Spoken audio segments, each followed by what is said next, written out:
Oi, Maringoni, tudo bem? E aí, Mauro Lopes, tudo bem? Bom dia. Dia agitado, hein? Não, Dias e noites agitados em toda parte. não, nós temos uma agenda enorme para cumprir. Ainda tem hoje uma entrevista também muito agitada, né? Nós podemos estar na iminência da primeira greve de diplomatas, a primeira greve no Itamaraty, não apenas diplomatas, né? De todo o Itamaraty, da história do Brasil, às portas da... Não, o G20 está rolando, há um estresse enorme ali entre os diplomatas por conta da participação no... Né, além de tocar toda a diplomacia brasileira, ainda tem que cuidar do G20, né? Então, tem como um segundo andar de trabalho para todo mundo, não só para eles, né? Não, existe um desarranjo geral no funcionalismo público em vários níveis. A gente teve a greve dos professores, a gente teve o pessoal do IBAMA também em greve, a gente tem várias áreas em que o ministro Haddad resolveu fazer ajuste fiscal em cima do funcionalismo, como o Fernando Henrique já tinha feito, como o Bolsonaro fez, ele está repetindo isso. Quer dizer, você zera reajuste, os reajustes da inflação, não é ninguém está pedindo aumento, e aí você cria essa tensão no meio entre o funcionalismo público. No caso dos diplomatas, é uma área extremamente sensível, porque lida com as relações do país com o mundo. Os diplomatas são uma espécie de elite, no bom sentido, do serviço público. É um corpo, né, de profissionais extremamente preparado, e um apagão, mesmo que não chegue até o G20, é um desastre. Ainda mais para a imagem do serviço diplomático brasileiro, você está vivendo essa situação. É fundamental essa entrevista que você vai fazer logo mais. Com o Arthur Nogueira, presidente da Associação e Sindicato dos Diplomatas Brasileiros. Em que pese a gente achar que os diplomatas são a elite, o que eles falam é o seguinte: no topo da carreira, um diplomata no Brasil hoje ganha menos que um delegado da Polícia Federal. Não, eu estou falando elite. A gente tem a imagem do diplomata de punhos rendados, ganhando uma montanha de dinheiro, já não é mais assim. Os diplomatas não ganham o mesmo, por exemplo, que os delegados da Polícia Federal. Não, é isso que eu estou falando. Elite no sentido de elite cultural, elite profissional. Eles têm que lidar com temas complicadíssimos, muitas vezes, com relações entre países muito sensíveis. Tem que tomar iniciativas de altíssima responsabilidade e não podem ser tratadas dessa forma. Não. Por isso que eu estou ressaltando essa questão da elite. Eu elite no mau sentido, não é isso, é no bom sentido. Sim. É isso aí. Bom, vamos lá, tem uma agenda longa contigo aqui. Uma agenda longa contigo hoje. Começando por assunto que encerramos o Fórum Mídia aqui. Queria ter um olhar, porque assim, nós estamos vendo, é uma iniciativa da extrema-direita, com a Folha de São Paulo e o Glenn contra o Alexandre de Moraes, e não está muito claro ainda, né, Maringones, que isto vai se tornar algo que cresce e que, portanto, vira uma crise política de larga escala ou não, porque você tem elementos distintos. Você tem, por um lado, é algo que a Folha está tocando em aliança realmente com a extrema-direita. Não é à toa que um dos personagens é o Glenn Greenwald, que é hoje um trumpista reconhecido, é alguém vinculado ao Musk, essa turma toda. Ok. Aí você vê lá no Congresso, isso ainda está restrito aos bolsonaristas, né? Estão lá fazendo pedido de impeachment, agitando, estão super agressivos, mas você não vê a adesão do Centrão, né? O Pacheco dizendo que vai sentar em cima, não vai deixar andar o pedido de impeachment do Alexandre de Moraes. Então, você vê uma tendência da direita tradicional de não embarcar nessa canoa com a Folha extrema-direita. Por outro lado, você tem o Nelson Jobim, que foi ministro do Fernando Henrique, ministro da Dilma, ministro do Lula, ministro e presidente do Supremo, hoje é um multimilionário, né? É sócio e membro do Conselho de Administração do BTG, indo para cima, na mesma lógica da Folha e da extrema-direita. Então, e aí você tem hoje, porque a Folha não está sozinha, o Jornal Nacional ontem foi impressionante, a Bandeirantes ontem foi impressionante, e hoje os três editoriais, Folha, Globo e Estadão, indo no pescoço do Alexandre de Moraes. Então, qual você você imagina que vai ser a tendência prevalecente desse cenário de crise? Ela vai aos poucos, estiolando, vai reduzindo, vai ficando restrita à extrema-direita, ou você vê chance desse incêndio se ampliar? Mauro, eu quero me ater a um ponto que pelo menos eu não vi aqui no Fórum Mídia. Achei ótimo o Fórum Mídia, deram uma varredura na imprensa, e o que está acontecendo é isso mesmo, é um conluio. A Folha de São Paulo completa aquilo que a gente sempre fala, que é a sua aliança estreita com a extrema-direita brasileira, com o bolsonarismo, e como eles, sem querer querendo, vão abrindo espaço para que se normalize a extrema-direita. Ou seja, é normal essa investida contra Alexandre de Moraes, sendo que é inédito que se chegue tão perto de um pedido de impeachment do ministro do Supremo. Mas eu quero atentar para o timing em que a Folha de São Paulo faz isso e por que se abre essa janela nesse momento. A gente está na beira das eleições municipais, ou seja, nós estamos aí há 3 meses das eleições. A Folha de São Paulo solta isso, tendo como alvo uma figura central nas eleições de 2022, evidentemente que é uma pauta eminentemente política, ela não tem tecnicalidade. Eu fico vendo os colunistas simpáticos, a Folha, Maierovitch e outros, que eu tinha em alta conta, mas fazendo coro com essa investida nesse momento eleitoral. Ou seja, é para tumultuar o processo, além de tudo.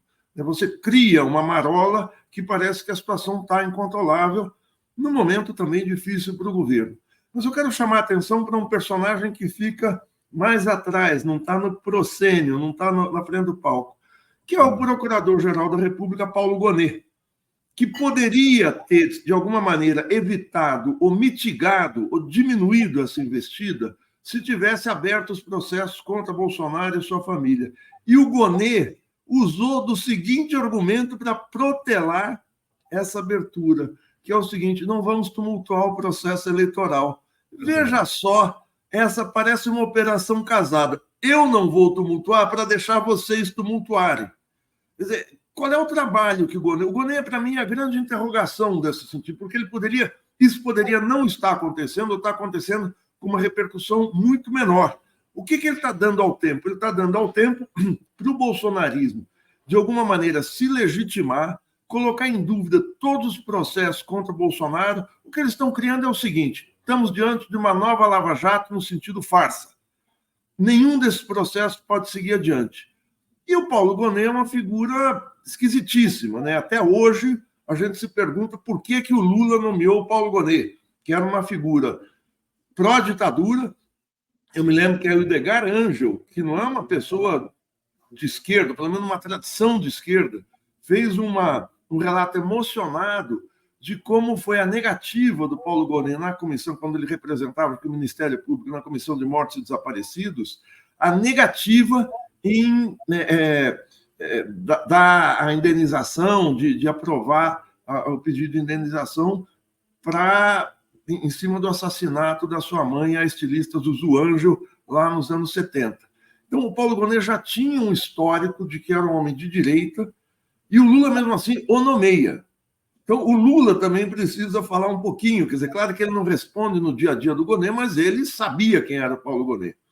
E eu acho que essa é uma figura que está no canto, está nas sombras. Não estou dizendo que ele está implicado na denúncia diretamente, mas ele abriu espaço para que isso acontecesse. Agora, é evidente que é uma investida política, estritamente política, tem nada a ver com rito. Eu não sou especialista em rito, nem me aventuraria a falar sobre isso, mas é política, seja pelo personagem que é o Alexandre de Moraes, uma figura que foi odiada pelo bolsonarismo, seja pelo timing. O timing é eminentemente político. Você traz uma questão fundamental. Eu fiz 2 reportagens, e a reportagem / artigos, como se faz atualmente, sobre o Gonet semanas antes da indicação dele, advertindo, olha, porque naquela época já estava meio dando desbarato. Primeiro, uma situação excepcional na República. Nunca antes na história da República desse país, para usar uma expressão ao gosto do presidente, um presidente da República terceirizou a nomeação de Procurador-Geral da República. Uma coisa esquisitíssima, ele entregou para o Alexandre de Moraes e o Gilmar Mendes, escolham quem vai ser. E eles indicaram um negócio esquisito, porque como é que que o procurador-geral é o Ministério Público, o Supremo é o Judiciário. Então, são relações de harmonia, mas de tensão. Então, o presidente da República nomeia um procurador-geral que vai atuar... Bom, nós já tivemos um engavetador-geral da República, o Grindeiro, com o Fernando Henrique, depois tivemos o novo engavetador com Aras. Então, mas assim, como é que o presidente da República entrega para o Supremo decidir quem vai ser o procurador, que em tese vai ter uma relação de harmonia e tensão com a STF? Mais esquisito ainda, né? Aí eles indicam o Gonê, que recebeu 12 milhões do Gilmar Mendes alguns anos antes de ser indicado por ele. Eles eram sócios do IDP, que é esse instituto do Gilmar Mendes, que promove o tal do Lula Palusa. O Gilmar Mendes é um homem multimilionário, gente. É importante que se saiba disso. O Gonê agora também, né? Esse instituto, essa universidade, o grupo de instituições de ensino superior dele, é um negócio muito grande. Pagou 12 milhões pelas cotas do Gonê. Isso em 2017, numa operação extremamente nebulosa, um instituto que devia dinheiro para o Bradesco, que não pagava, pegou a taxa de juros baixíssima. E o Gonê, que você falou, tem essa história da Zuzu, mas tem. Eu recolhi lá. Né? E os próprios advogados que apoiaram o Lula na campanha, por exemplo, o Grupo Prerrogativas, foi contra a indicação do Gonê e chamou a atenção. O Gonê foi contra cotas, o Gonê, ao longo da sua trajetória, né, foi contra cotas, o Gonê é ligado aos setores mais reacionários da Igreja Católica, a Opus Dei, ele nega. Mas nunca ninguém reconheceu abertamente que está vinculado ao Opus Dei. Uma nomeação esquisitíssima. E aí ele está dizendo a que veio, né? E isso depois do Lula do PT ter tido péssimas experiências com pelo menos 2 procuradores. O Janot, se não me engano, foi nomeado pela Dilma, né? Você me corrige. Isso. E aquele anterior, que foi o do Mensalão, aquele que parecia o Jô Soares, um cearense, eu não me lembro o nome dele, ele também tinha sido nomeado pelo Lula, foi o carrasco do governo Lula na época do chamado Mensalão. Então, é impressionante, com o Lula, com toda a experiência que tem, coloca uma bomba relógio do seu lado, representada pelo Gonê. Roberto Gurgel. Roberto Gurgel, exatamente. Roberto Gurgel. Tá. Esse aí. Ou seja, ele sabe o que é você ter um procurador-geral da República que não seja de sua confiança. Você lembrou do Brindeiro aí, o engavetador-geral da República. Era de absoluta confiança do Fernando Henrique, assim como o Aras. Era de absoluta confiança. É assim que se faz, né, Maringoni? Por favor, desculpa, mas é assim que se faz, né? Bota o procurador-geral da confiança absoluta do presidente da República. Vai para quê? O caso clássico é o do John Kennedy, que, quando foi presidente de 61 a 63, nomeou quem? Seu irmão Robert Kennedy, na função semelhante, equivalente lá à de Procurador-Geral da República. Lá, eu não sei, General Attorney, eu não me lembro o nome. Mas é isso, você só nomeia quem você tem muita confiança. Não tem desculpa para isso. Mas teve a negociação, eu tinha que negociar com o Gilmar, tinha que terceirizar. Bom, então tudo bem, aguenta então, né? Agora, é uma bomba que... A fidelidade do Gonê é ao Gilmar e ao Alexandre de Moraes, não ao Lula. Então, você imagina, porque o Gilmar e o Alexandre de Moraes já estiveram em campos absolutamente opostos do ponto de vista político ao do Lula. Quem disse que não estará no futuro? E aí o procurador da República vai estar ao lado de quem? É muito mais do Gilmar, pelo que eu me lembro, Mauro, mas também você me corrige aí, mas é muito mais do Gilmar. Eu não sei como é que esse jogo de sombras jogo de sombras que eu digo, jogo às sombras no Supremo, não tenho ideia de como é isso. Mas é uma situação bastante esquisita de disputa no poder, é isso. O alvo, evidentemente, é o Lula. E a gente tem um outro foco de tensão do Congresso com o Supremo, que são as decisões do Dino de ontem, né? Do veto às emendas... Como chama? São as emendas PIX, né? Emendas impositivas, todas. Emendas impositivas, exatamente. Isso aí que corta uma brincadeira aí que é dos deputados, especialmente os deputados, não passarem pelo executivo, quer dizer, acabou aquela história do deputado ir de ministério em ministério pedir verba, levar o prefeito de cidade tal, o governador não sei de onde, do ministério para pedir verba. Então, deu uma autonomia ao Congresso no manejo do orçamento. Hoje são os ministros que vão, os deputados, pedir para o Carol, faz emenda aqui para mim. Então, exato, o reitor de universidade vai pedir, então o Pires é passado ao contrário. Claro que isso aconteceu ontem, mas já estava desenhado. Não tem uma relação direta, mas é um foco de tensão que se abre aí do governo do Congresso com o Supremo. O Lira até falou isso ontem, insinuou num discurso no final do dia, essa questão que é preciso reduzir os poderes do Supremo. Enfim, está colocado um imbróglio entre os poderes aí, que poderia, se não ser evitado, ter sido reduzido muito, se não fosse essa questão do Gonê, que está protelando o indiciamento dos Bolsonaro, e eles estão fazendo aquela manobra que o Bolsonaro, de outra maneira, totalmente diferente, fez naquele comício da Paulista aqui em São Paulo. O Bolsonaro estava com as portas, todo mundo dizia, as portas das barras dos tribunais, faz um comício, ganha força e protela qualquer processo contra si. Agora, há uma nova manobra para protelar esse tipo de coisa, que é essa ação colocando em dúvida o Alexandre Moraes. Agora, é incrível o Glenn Greenwald, que ele virou articulista da Fox, né? Ele virou Ele começa na campanha de presidente de 2020 atacando pesadamente o Biden e já levanta suspeitas de o que ele queria. E ele vive hoje entre o Brasil e os Estados Unidos, acho que está mais lá, mas é uma figura realmente que se tornou deletéria aí na conjuntura brasileira e na conjuntura dos Estados Unidos. Né? Sim.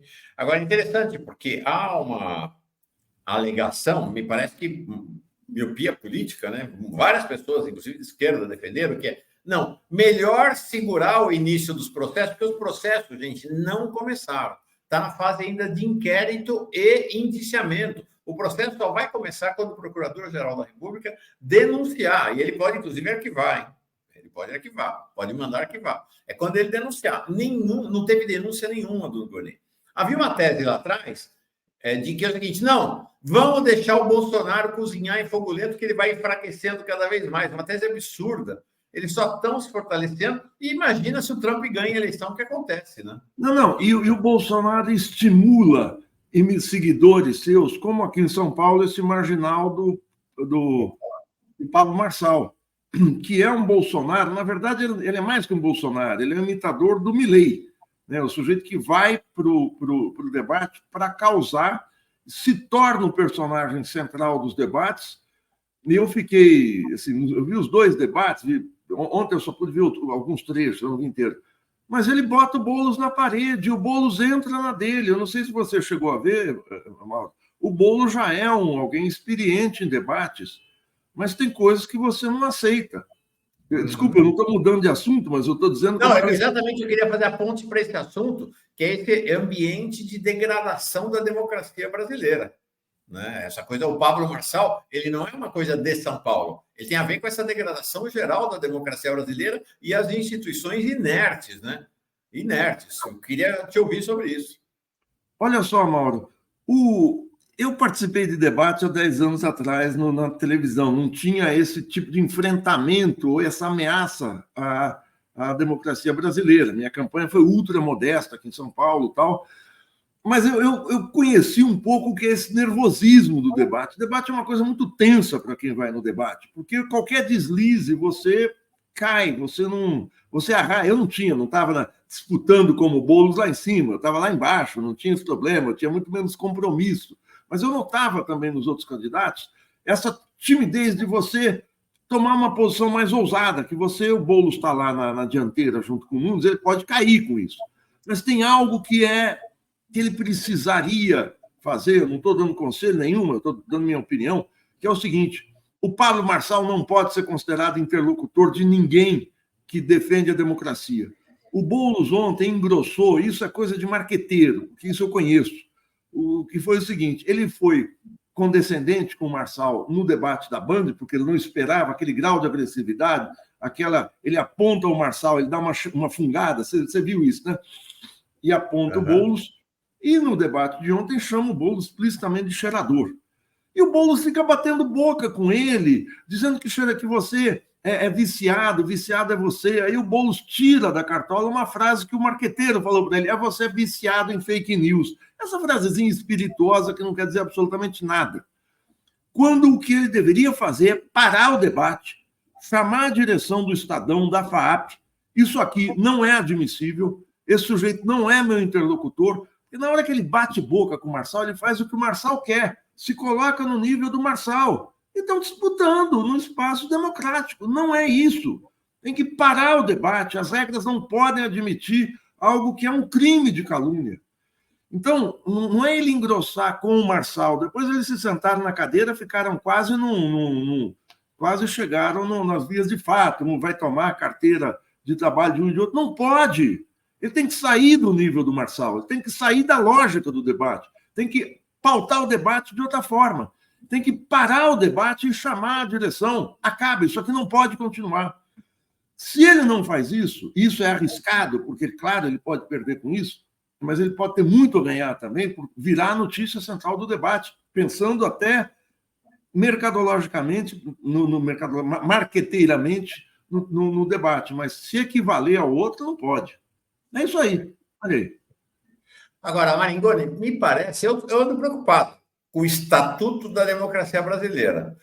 O presidente do PRTB diz que tem relações de intimidade com o Piauí. Quem é o Piauí? É um dos principais líderes do PCC. E que faz lobby com esse Piauí. Está numa gravação.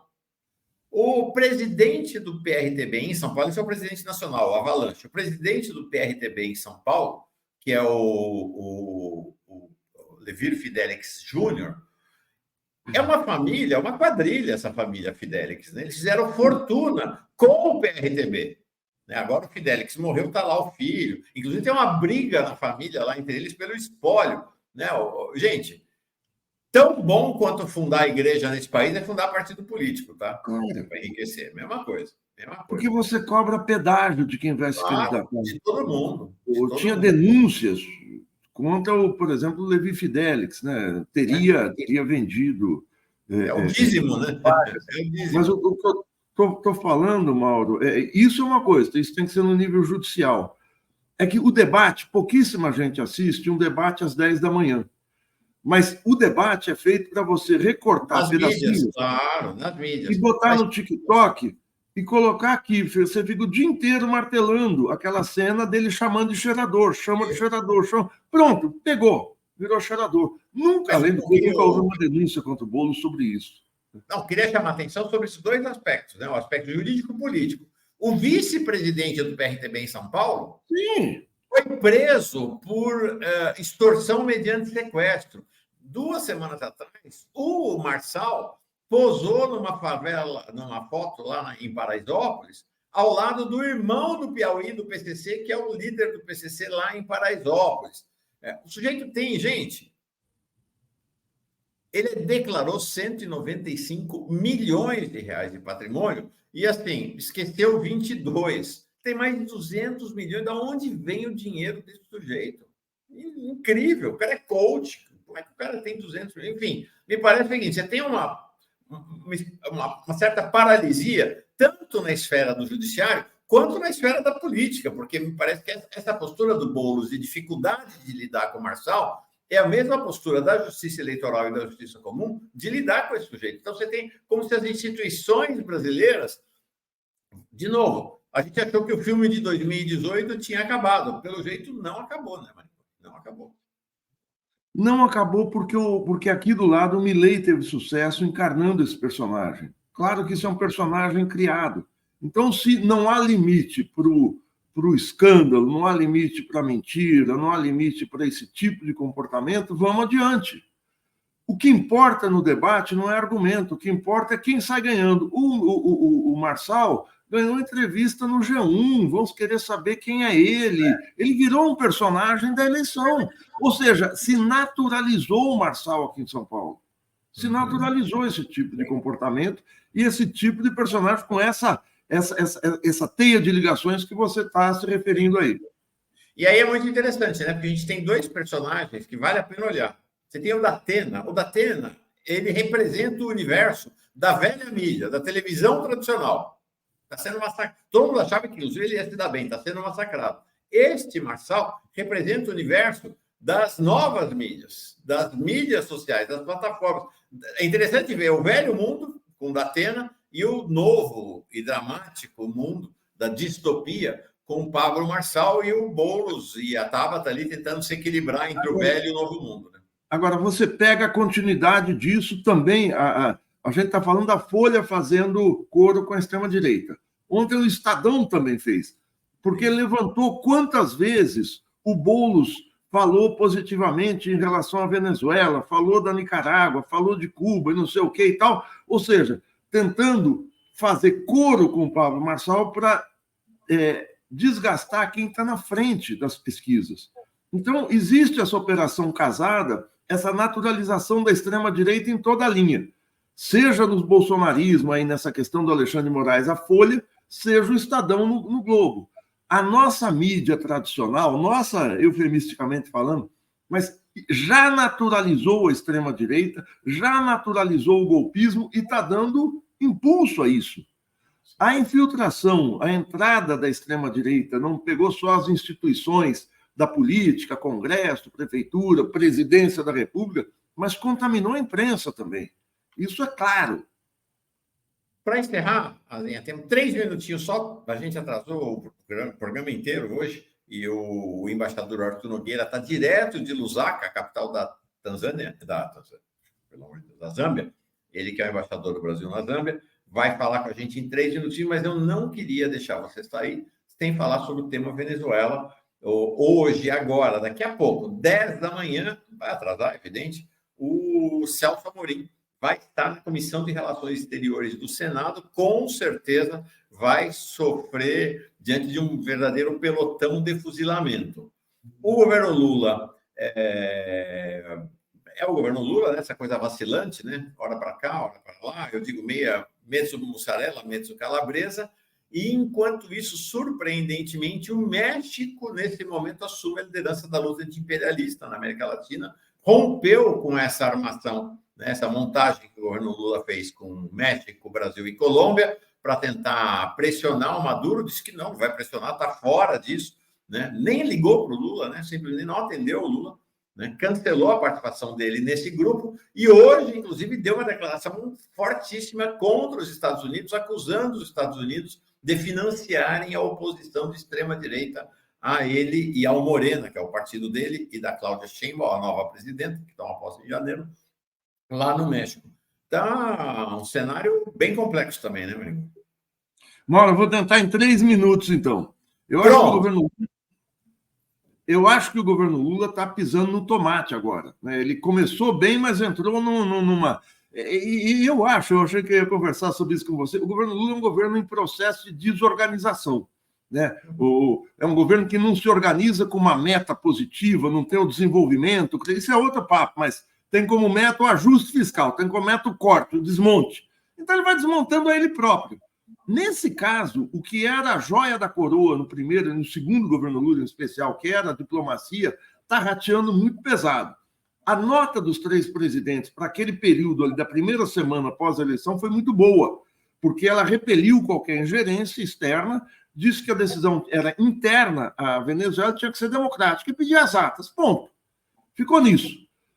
Aí, o Celso Amorim, que é uma figura que eu admiro, que eu conversava muito com o Celso Amorim, é uma figura que eu acho brilhante, uma figura histórica já do Brasil, dá um mau passo, que é dizer que a solução seria realizar novas eleições.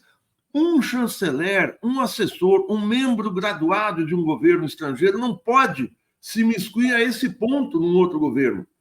A Venezuela que resolva. E isso o presidente do México fez certo, saiu da articulação. Por quê? Eu vou falar uma coisa que parece teoria da conspiração, mas o próprio Celso Amorim fala o seguinte: eu estou velho demais para não acreditar em teoria da conspiração. Essa nota inicial do Brasil foi acordada, foi acertada com o governo Biden. O governo Biden tirou de cena aquela nota intervencionista, truculenta, que o Antony Blinken, o secretário de Estado, tinha soltado, e resolveu correr nesse canal aberto pelo Brasil, Venezuela, Brasil, Colômbia e México. Quando ele faz isso, há um distensionamento na questão. No entanto, quando o Celso Amorim dá esse passo, ele torna a bagunçar de novo essas relações com a Venezuela. O México sai da articulação. E há um dado a mais. Ontem, o Lula teve um longo telefonema com o Gustavo Petro. Não se sabe o que conversaram, mas possivelmente há tensões nessa abordagem da Venezuela. Eu gostaria que o Brasil saísse fora agora, deixasse amainar, já soltou a nota, deixa a Venezuela resolver. Porque quanto mais interferência houver, mais problema vai criar, mas mais do que tudo, pode criar um atrito, talvez, muito sério nas relações do Brasil com a Venezuela, que é um país que, ao longo de mais de 160 anos de relações, a embaixada do Brasil na Venezuela, pelo menos o escritório, é citado no romance do Machado de Assis, Esaú e Jacó. Tem um personagem que trabalha no consulado. Então, nunca tivemos problema.